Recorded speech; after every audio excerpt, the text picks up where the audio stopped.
देश का भविष्य, हरियाणा की आन बान और शान और जेजेपी पार्टी की असली ताकत मेरे नौजवान युवा साथियों, मंच पर मंचासीन पार्टी के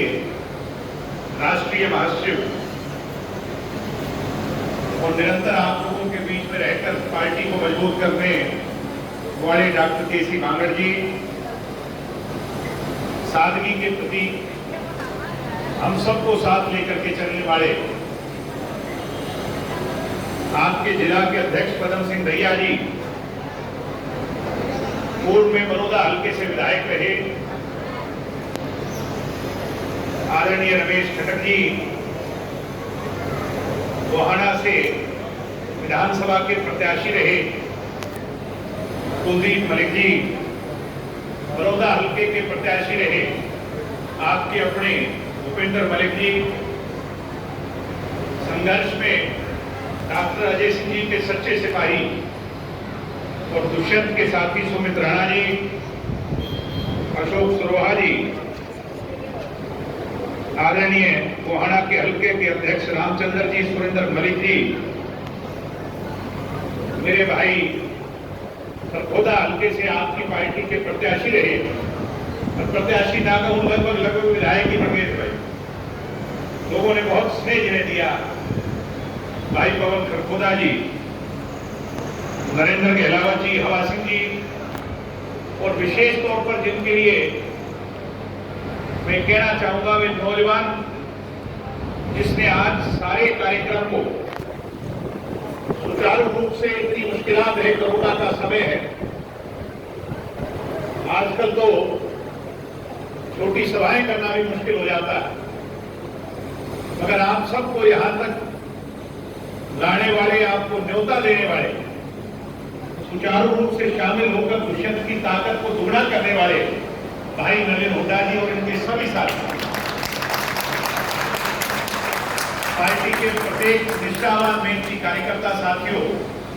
इलेक्ट्रॉनिक मीडिया, प्रिंट मीडिया के साथियों, मैं सबसे पहले तो तहे दिल से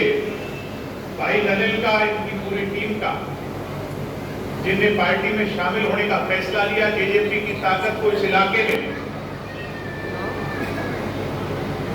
सवाया करने का काम किया, जहां इनका धन्यवाद करता हूं वहीं इस गर्मी के उमस के मौसम में और काम का भी टाइम है, वो सारे चीजें छोड़कर आज आप इस पंडाल में शामिल हुए, मैं आप सबका भी बहुत बहुत आभारी हूं, धन्यवादी हूं, आप सबका शुक्रगुजार। आपके और हमारे जो रिश्ते हैं वो राजनीतिक नहीं है बल्कि पारिवारिक हैं। यूं तो चौधरी देवीलाल को पूरी दुनिया में जाना, उनको माना, राजनीतिक तौर पर भी सर्वोच्च पद पर चौधरी देवीलाल जी की पहचान हुई, मगर चौधरी देवीलाल जी को, चौधरी देवीलाल का वो खिताब देने वाले, ताऊ का खिताब देने वाले, अगर उनकी असली ताकत कोई तो वो इस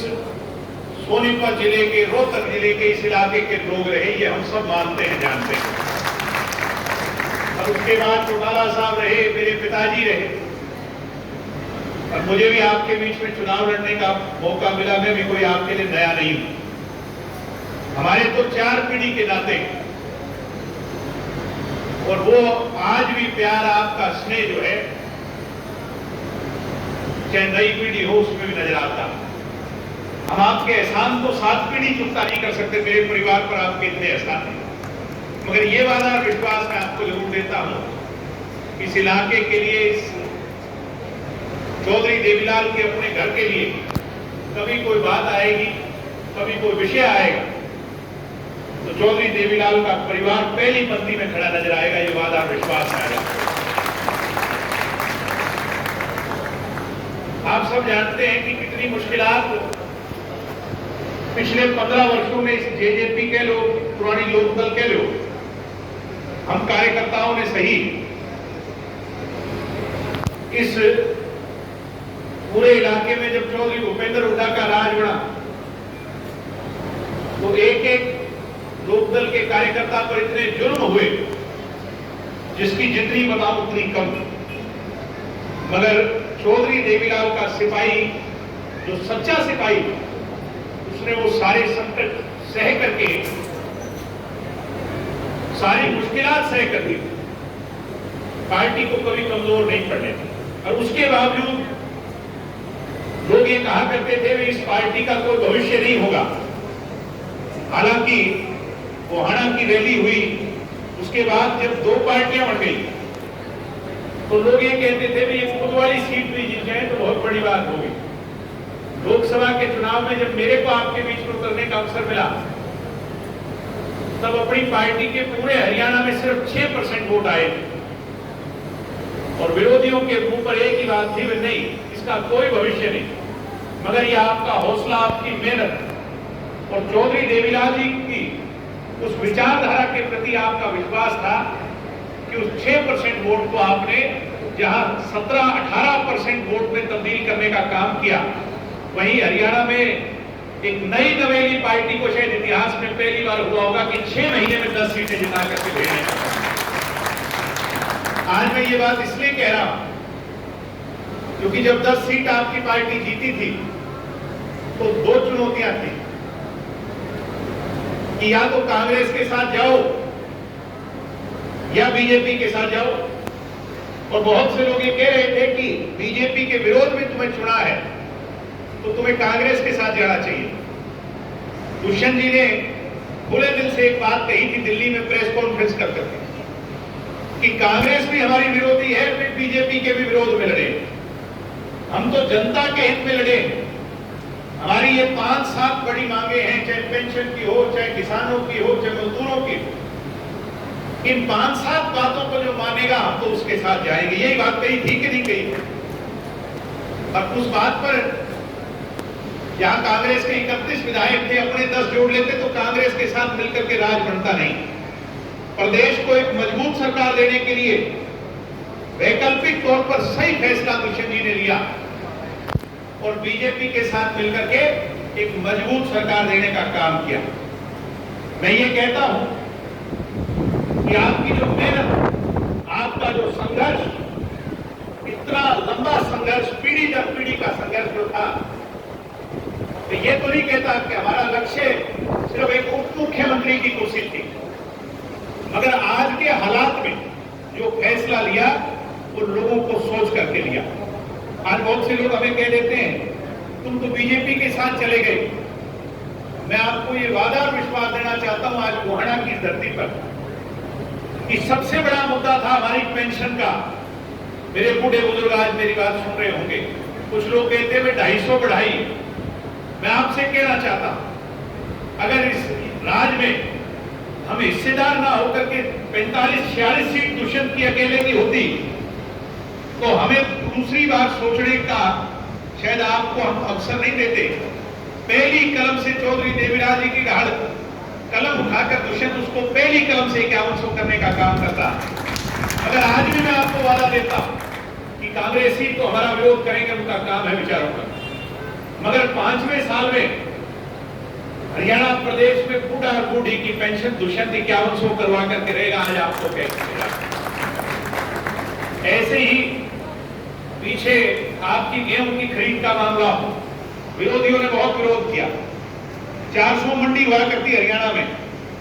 और कोरोना के प्रभाव को देख करके ये आपका लाडला दुष्यंत है जिसने 400 मंडियों को 2000 मंडियां हरियाणा में बनवाई कि नहीं बनवाई? आप सारे इस बात के वो आज प्रत्यक्षदर्शी हो। और मैं मानता हूं कि कुछ पेमेंटों में डिले हुई और भाई छोरे का भी नया मामला था, राज का कभी कोई एक्सपीरियंस नहीं था। जब चौटाला साहब मुख्यमंत्री हुआ करते हम तो बालक थे, दुष्यंत की उम्र भी कोई 17-18 साल की होगी जब राज गया था, कोई एक्सपीरियंस नहीं था। मगर मैं आपको ये वादा विश्वास देता हूं किसी किसान के अगर कोई पेमेंट में डिले हुआ हो, 4 साल और बाकी हैं, जहां इसको भी ब्याज समेत आपकी जो पीछे रह गई हो उसको भी सूद समेत ब्याज समेत किसान को दिलवाने का काम करेंगे। कहीं आगे किसान के लिए कोई किसी तरह की मुश्किलात नहीं आने देंगे। पीछे कई इलाकों में धान का बड़ा मसला चला, सिरसा की तरफ, फतेहाबाद की तरफ, आपने देखी होगी टीवी चैनल पर चली। जब विरोधियों ने कहने लगे भाई सरकारी जमीन पर जो धान के विरोध में सरकार ने फैसला लिया वे धान ना उगाए पानी बचाने के लिए, तो दुष्यंत ने किसान का हमदर्द बनकर के उसकी लड़ाई लड़ी। बहुत से लोग ये कहते थे, कांग्रेसी तो जगह जगह धरना दे रहे थे, मगर आपके लाडले दुष्यंत ने सरकार में रह करके उस फैसले को विपरीत करवा करके किसान की हमदर्दी जाहिर करने का काम किया। इस सरकार का हिस्सेदार होकर वो है युवा पीढ़ी के रोजगार। दुष्यंत को अगर सबसे ज्यादा चिंता है तो इन नौजवानों की है, और आज हम 10 सीटों पर अगर किसी की बदौलत खड़े हैं तो वो इन नौजवानों की बदौलत मैं कहूंगा ये पार्टी आज खड़ी हुई है। मैं आपको ये वादा देता हूं कि कुछ कोरोना कर करके ये 3-4 महीने ज्यादा लग गए, नहीं तो दुष्यंत का लक्ष्य था कि छठे महीने में यानी जून जुलाई के अंदर 75% आरक्षण का बिल लागू हो जाए। मगर विधानसभा का अगला सत्र जब कभी भी हरियाणा में होगा, मैं आज गोहाना में आपको भी वादा दे करके जा रहा हूं कि 75% आरक्षण का कानून हरियाणवी नौजवानों के लिए दुष्यंत लागू करवाने का काम करेगा। ये बड़ी बड़ी कंपनियां हैं, चाहे मारुति की हो, एशियन पेंट की हो, गुड़गांव में जाते हैं हजारों लाखों जो कंपनियां हैं, आज उसमें सिर्फ 8% हरियाणवी। जिस दिन ये 75% का कानून हरियाणा में लागू होगा तो आप ये मानो कि 100 नौकरी निकलेगी तो 75 जो नौजवान है वो हरियाणा के लगेंगे। और ये बेरोजगारी नाम की चीज आपको हरियाणा के किसी गांव देहात में ढूंढी नहीं पाएगी। आज मैं आपको विश्वास देकर के यहाँ गोहाना में जा रहा हूँ। ऐसे ही आपके यहाँ पर आज इस गोहाना को जिला बनाने की बहुत लंबी मांग है कि नहीं है? सारे आप बैठे हो, और पीछे भी हम कह करके गए थे, चाहे विधानसभा के चुनाव में हो, लोकसभा के चुनाव में हो,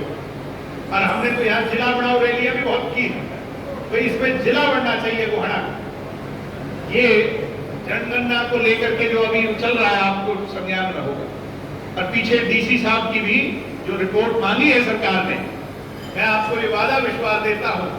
कि इसके अंदर भी कोई विलंब नहीं होगा। इस गोहाना को बहुत जल्द जिला बनाने का काम जो है आपकी पार्टी इस सरकार का हिस्सेदार बनकर के करेगी, और इस इलाके के लोगों का बहुत लंबा सपना पूरा होगा। पीछे स्टूडेंट्स की बात आई, मेरे नौजवान भाई